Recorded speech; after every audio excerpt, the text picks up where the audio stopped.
Okay, for our section 1.1 notes, we're going to add the 11 through 18 problems from page 82, just to review some things that we hopefully learned in Algebra 2. Ultimately, in a situation where we're given some data, which is one of the most important things that we do mathematics for, is to analyze data. Okay? When we have a table that's given in some kind of time frame, generally when we have it in years, okay, unless it says otherwise, when we put that data into our table, we want to make sure we put year 0 for whatever the starting year is. Okay, and in this case, they told us since 1954, so therefore our first data point we're going to put in year 0 because 1954 is 0 years since 1954. Okay, and then like I said earlier, when we have 1959, that's 5 years later, then 10 years, and so on. And hence, when I write my data in my table on my calculator, I'm going to put those in as 0, 5, 10, 15, and so on. And all the way up to 50, because that's 50 years after 1954 is the last data point, 2004. And then in this particular case, sometimes we're only going to be given one set of data for females in this case. But in this particular problem, they want us to compare the males and the females, so we're going to do it all at the same time.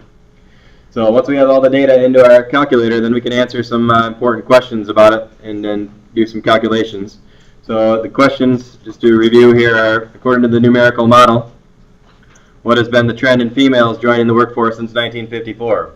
So if we had to describe that, okay, it goes 32.3 up to 57.4. So generally, what's happened with the employment for females over that time frame? It's gotten what?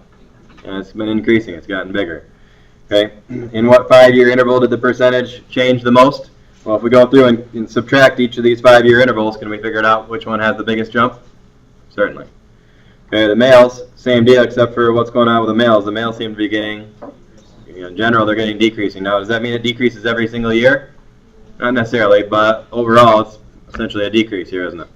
Okay. And again, we can do the changes and see which one is the most drastic change, if you will. Now, the number 13, it says to model the data graphically. Okay, so we're going to review how we take this information. We already know how to put it in our calculator with StatEdit. Okay, so the next thing we want to do is actually draw a picture of it. So you have a stat plot button above your y equals. So if you go second, stat plot, and yours may or may not be on, but go ahead and go into number 1 here. Make sure it's clicked on. Okay, it should be the first one. This is a scatter plot, the very first one that you have as an option. Okay. And then in your X list and Y list, we're going to do the female data here, which is in list 1 and list 2, so we'll leave it as list 1, list 2. And then for the female data, I'm going to use the square to look at my plotted points. Okay. All right. And then what I'm going to do with, I'm going to get back into my stat plot, so second y equals. I'm going to go to number 2 and turn that one on also. Everything the same except for notice that I have my y list. Okay, that's list 3. Okay, if yours doesn't say list 3, right above your numerical keys down here you have L1, L2, L3, and so on. So just change that to list 3 so it uses the right data for the males. Okay, so it's default in there as list 1, list 2, but you need to change it to list 3 for that y coordinates for the male information. And then just so it looks different, I'm going to use the plus sign for the males instead of the square notation. Alright, once you get your 2 stat plots turned on, probably the most important part here is to make sure you have the right window. So we're going to go to Window next. And in my window, I have it set up from -10 to 10. But when I put the data in there, knowing that my x's are the years here, okay, I actually have from 0 to 50. So is -10 to 10 going to show me everything? No. Okay, the -10 is fine because I'm going from 0 to 50. I want to have something smaller than the smallest year, which is 0. And I need to have something bigger than the biggest year, so I'm going to go 0. I'm going to go -10 till, let's say, 60. Okay. So smaller than the smallest x, bigger than the biggest x is what we need for x min and x max. Now for the y coordinates, what's the smallest y coordinate we have in this table? Well, it'd be the women's 32.3, wouldn't it? So I'd put maybe 20. Okay, that's smaller than the smallest. The biggest percentage is the 83.5, so I'd maybe go to 90 or 100. You can really do whatever you want here. Also remember the scale just tells you how many tick marks you're going to have, so if you want more or less tick marks you can go by 5s or by 10s if you want to, depending on how you want to set your tick marks up. That's not really terribly important for getting a picture of the scatter plot, though. Okay. Questions so far? All right, once we set the window up to include all of our data, if we hit graph, we should see what we're after here, which is the picture of the two scatter plots. Okay. The women one, of course, is the one that's lower because it's increasing. The men's is decreasing.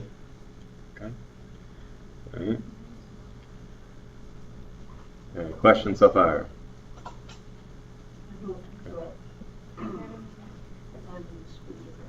All right. If you have a non-83 or 84, then we'll have to look at it when we get done today. You have a non-83 or 84? 84. All right. And it's not giving you this? Mm-hmm. Your window's set up right? Yeah. And you have both of these stat plots on? Yeah. And the data's in there already? Mm-hmm. All right. Why don't we, when we get done, I'll take a look at it and see if I can see what's wrong with it. Okay. So that said, the next thing we want to do here is in number 15 we're going to move to. They want us to write an equation that models this data. Now, in this particular case, they told us to use two specific points. Okay, they told us to use the 1954 point. Okay, I'm going to just do this. I'm going to do this with you for the women only at this point, just for time's sake. But the women only, the 1954 point is 032.3. And then they told us to use the 1999 point, which would be 45 years later, and the data there for the women is 58.5. Okay, so they want us to use those 2 points to write an equation that will represent this data. Now, if we're going to do that, then we know we need to calculate a slope. So if we do 58.5 minus 32.3, 45 minus 0, okay, we can calculate the slope. It turns out to be 26.2 over 45. Now, keep in mind it's a slope, so I want to put this into fraction form. So if I do 26.2 divided by 45, it's going to give me that. But if I go math frac, I'm going to get 131 over 225. So now my slope is in a fraction form, and that's what I want. So with that said, I can write my equation, which is y minus 32.3 equals 131 over 225, okay, and then x minus 0. So I chose to use the 032.3 point. Of course, you could use the other point if you wanted to. It's up to you. But we're just writing the equation just like we did in our P chapter. Okay. And then with that, we can go ahead and type that into our y equals.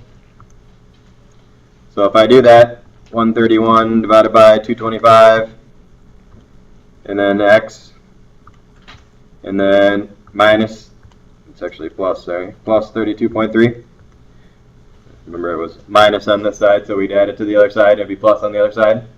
So if I put it in slope-intercept form so that it's able to be graphed, and I hit graph this time, we can see that the line does a pretty good job of going through those points, doesn't it? Okay. Now remember what we can do with that line, and this is the purpose of doing this whole thing, is that we can use that information based on this data. We've created this line that we can use to make predictions. Okay. So for instance, if I wanted to know what the employment rate is going to be in 2014, okay, the line can make that prediction for us. Okay, 2014 would be 60, true, 60 years later. And so if I go to my table set, which is above the window, this is the easiest way to use it to make predictions. You could, of course, just type in 131 over 225 times 60 and then plus 32.3 and get an answer. Okay, but if you do table set, and you make sure it's on, your independent one needs to be on ask. Okay. And then if you hit table, which is above your graph button, okay, and you type in 60, I already had it typed in there, but you just need to type in 60 and it'll give you the answer, 67.233. So based on the data, we created a model, and we can now use the model to make predictions for either inside the data set or outside the data set like this one, so something in the future. Okay. So this model predicts that it's going to be 67.233. Okay. Questions so far? Okay. All right, and once again, we could do the same thing for the male data as well. We could write a whole new equation for that. Okay, use it to make whatever prediction we need to. Okay, but that's kind of the gist of a lot of stuff that we do in mathematics. Okay, and the calculator is very nice because it can do a lot of things for you. Okay, which when I was in school, we didn't even have one, so we had to do this all by hand. So much easier to do it this way, right? Okay. All right. The other thing I want to show you here too is that not only can we make an equation for the data based on 2 of the points, okay, we can just pick 2 of the points that we choose. Okay, the calculator will also make a line of best fit using all of the points, okay, which is convenient because if we take that information that we have and we do stat, calculate, and we do linear regression, so stat, calc, and linreg, okay, that's going to calculate a line also. It's going to give us the line of best fit based on not just 2 of the points, but all the points. So it's actually even a better predictor than the other one is. Now, if your data is in list 1 and list 2, like ours is, then you don't need to hit anything else. You can just hit enter and it'll give you the line for those 2 data sets. So it's 0.567x plus 32.459. And if we take that and we put that into our y equals now, I'll keep that other one in there already so we can see the comparison, see how good the original one was. Because this one is the best one. This line is made from using all the data points, not just 2. Okay, so this is the line of best fit, or we also call it the regression line. So if we graph it, okay, you'll notice it's graphing it right now. You can barely see it because how good is that first line that we had? Pretty good. Okay, it's a pretty good line. Okay, both of those are very close to each other, aren't they? So once we have that graphed, we could also use it to make predictions. If I go back to my table, okay, notice that my other one's in Y2, so this is the prediction from the regression line. Okay, and they do have some error here at 2014. They're different from each other, aren't they? Okay, and again, which one's best? Okay, this is the best one because it's based on all the points, not just 2 of them. Okay, all right. Now, when would we use the one where we just use 2 points? Okay, when it says so.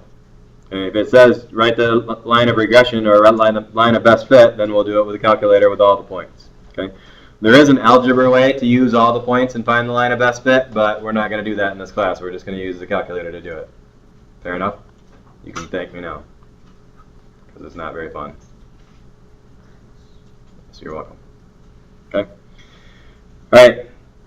So, like I said, with the information that we're given in the data set, okay, able to draw a scatter plot, okay, able to write a line of best fit either based on a couple of points or based on the regression line we can get from our calculator, okay, and ultimately use that to make predictions. And that's kind of, like I said, the gist of a lot of stuff that we're going to do in math in this class. Okay. All right.